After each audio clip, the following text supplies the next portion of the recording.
calling middle-aged Brexit voters gammon. Politicians have now claimed that this term is racially offensive as it's only applied to white people, supposedly in reference to their pink complexion. It's our talking point this morning. Is gammon a racial slur? Well, joining me now from Westminster is Matt Zarb-Cousin, former spokesperson for Jeremy Corbyn, and here in the studio with me, Martin Daubney, the columnist for Telegraph Men. Good morning to you both. Matt, I do have to come to you first, because you are being credited with putting this term gammon in the mainstream. Explain to us what the term gammon means to you. Well, I didn't invent calling people gammon. I just explained in an article for Huck magazine why it's not racist. Charles Dickens takes that honour, I understand, and Nicholas Nickleby. Yeah, absolutely right. But I explained why it wasn't racist, because no one's born a gammon. It results from a series of choices, lifestyle choices, choices about politics, and not every red-faced, middle-aged man is a gammon. Ken Clarke, for example, not a gammon, because doesn't have reactionary politics. So it does really kind of... It's a stereotype. Why is gammon? Because if we look at a joint of ham, a gammon joint, people are immediately drawing parallels to how these middle-aged white men look. Yeah, because they're very... I mean, you see them in the question time audience. They're very angry, pointing, jabbing their finger at the panel. It's a consequence of their state of mind. The red in the face, the red face. It's not racist. It's a ridiculous kind of supposition that could be racist. OK, it's interesting, isn't it, Martin, because a lot of people are saying, well, hang on a second, if you equated a piece of food with a Muslim man or a black man, we wouldn't quite be seeing it in the same jolly light. Yeah, I mean, I don't think it's a racist term. Let's just say that. I think actually it's the first funny thing that the Liberal left have done. You know, they are defined by their kind of turgid humourlessness. I think gammon's actually quite funny, and I love gammon.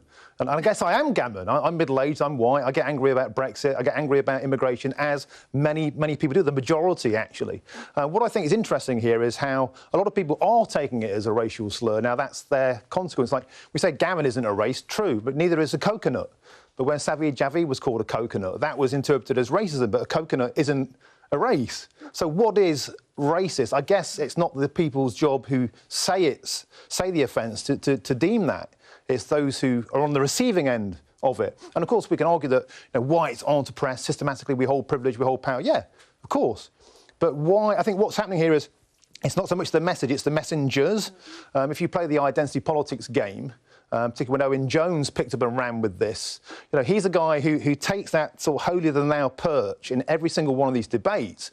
And you could say, yeah, sticks and stones, let's fight back. So we've got, like, libtard, we've got all these kind of offensive terms against the left. And so now it's the left playing the right's game. Does that make them clever, or does it make them equally as childish? So, Matt, the left are fighting back with gammon, and while it might not be racist, it's certainly derogatory. Yeah, and the left actually have experienced a huge amount of name-calling, trots. I've been called a Stalinist. Yep. I've been, hard left even is a pejorative term, when really all we're doing is supporting a Labour leadership that has propagated very mild socially democratic policies. So, I mean, all of these pejorative terms have been carried by the mainstream press in the last 3 years. And I was in a debate yesterday with a Times political correspondent who had written an article about this.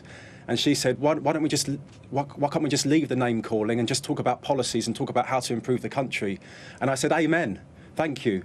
Because really what all the right have been doing for the last 3 years is trying to delegitimise the left through name calling.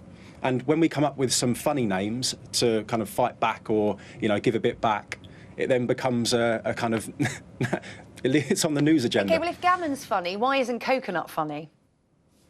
Well, if you talk about Sajid Javid there, he was born that way. You can't be racist to... That's racist, clearly, because someone is born that way. A gammon is not born that way. And I would just like to ask...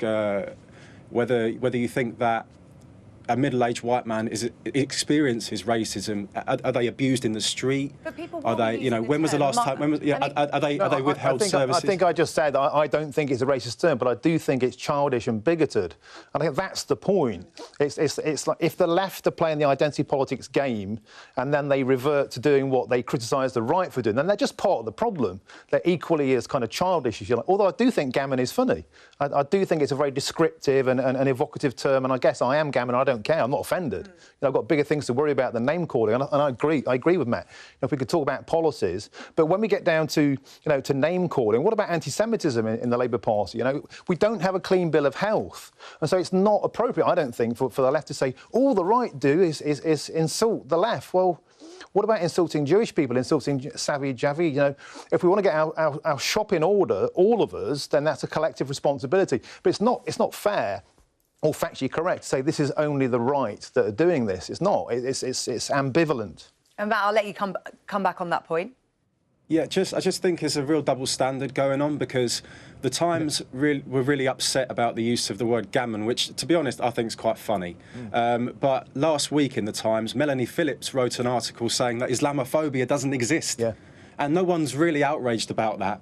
I mean, we're talking about white middle-aged people, you know, looking a bit like a piece of gammon. I mean, it's not racist, come on.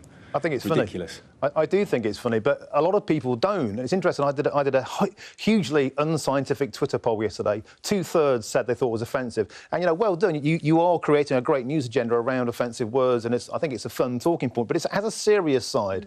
And the left can't say this is only the right if they're joining in with the playground insults. OK, Matt, Martin, thank you very much. It's a word that a lot of our viewers are saying they'd never heard of in this context before. Most of them thought it was what they were having for dinner tonight. Thank you both very much indeed. Cheers. Thanks. Still to come here on Sunrise this morning, we're going to be speaking to single parent Louise Pentland about how her real-life